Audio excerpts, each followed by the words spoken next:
অ্যানাস কিচেনে আপনাদের সবাইকে স্বাগত। আশা করি সবাই ভালো আছেন। আজকে আমি বানাবো পেঁয়াজ আলু দিয়ে সুস্বাদু শোল মাছের ঝোল। এই শোল মাছের ঝোল বানাতে কি কি উপকরণ লাগবে চলুন দেখে নেই।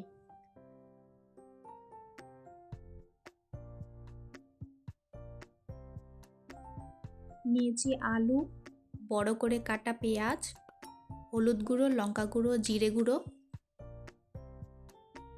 1 ইঞ্চি দারচিনি, একটি এলাচ ও 4-5টে লং ও পেঁয়াজ কুচি।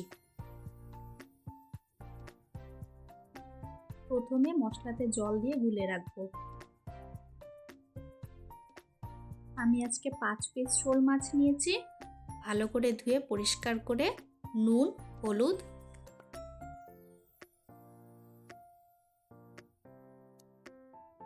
ও তেল দিয়ে ভালো করে মেখে নিব।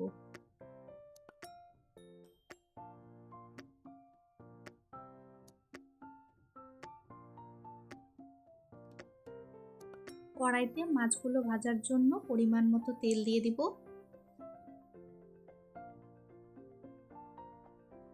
মাছগুলো হালকা করে ভেজে নেব।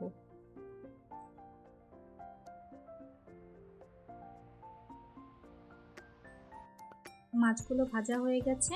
এখন আমি ওই কড়াইতে আরেকটু তেল দিয়ে দিব। সামান্য একটু জিরে ফোড়ন দেব।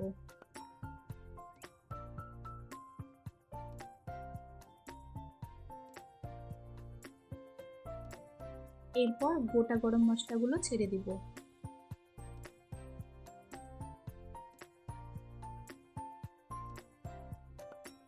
ভালো করে নাড়াচাড়া করে নিয়ে পেঁয়াজ কুচি দিয়ে দিব। আজকের রেসিপিটা যদি আপনাদের ভালো লাগে আমার চ্যানেলটিকে লাইক, শেয়ার, সাবস্ক্রাইব করে আমার পাশে থাকবেন। এখন পেঁয়াজের সাথে আলুগুলো ভেজে নেব।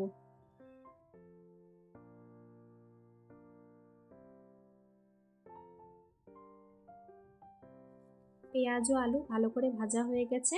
এখন আমি গুলে রাখা মশলাটা দিয়ে দিব।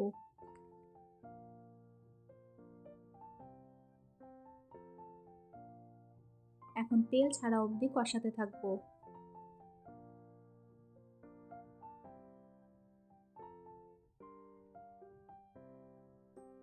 এখন বড় করে কেটে রাখা পেঁয়াজগুলো এর মধ্যে দিয়ে দিব। এই সময়ে এই বড় বড় সাইজের পেঁয়াজগুলো দিলে স্বাদটা একটু অন্যরকম হয়। আমার রেসিপিটা ফলো করে এইভাবে একবার পেঁয়াজ দিয়ে শোল মাছের ঝোল বানিয়ে খাবেন। আশা করি ভালো লাগবে। মশলা থেকে তেল ছেড়ে এসেছে। এখন আমি 1 কাপ জল দিয়ে দিব।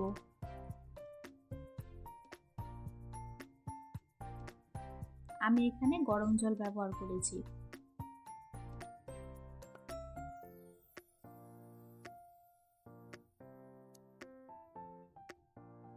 ঝোল ফুটে এসেছে। এখন আমি স্বাদ মতো নুন ও 3-4টে কাঁচা লঙ্কা দিয়ে দিলাম।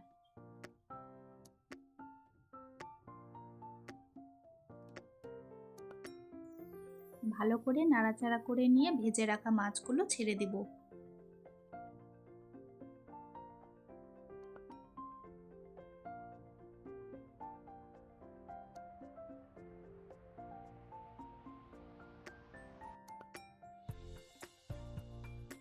মাছগুলো দিয়ে 3-4 মিনিট মতন ফুটিয়ে নেব।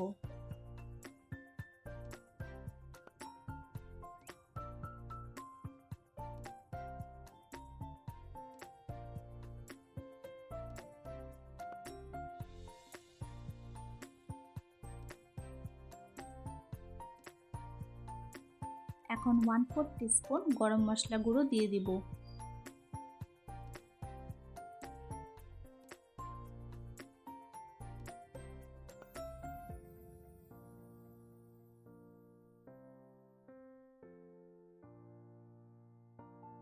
গরম মশলা গুঁড়ো দিয়ে 1 মিনিট মতন ফুটিয়ে নিলে তৈরি হয়ে গেল আমাদের আজকের রেসিপি পেঁয়াজ ও আলু দিয়ে শোল মাছের ঝোল।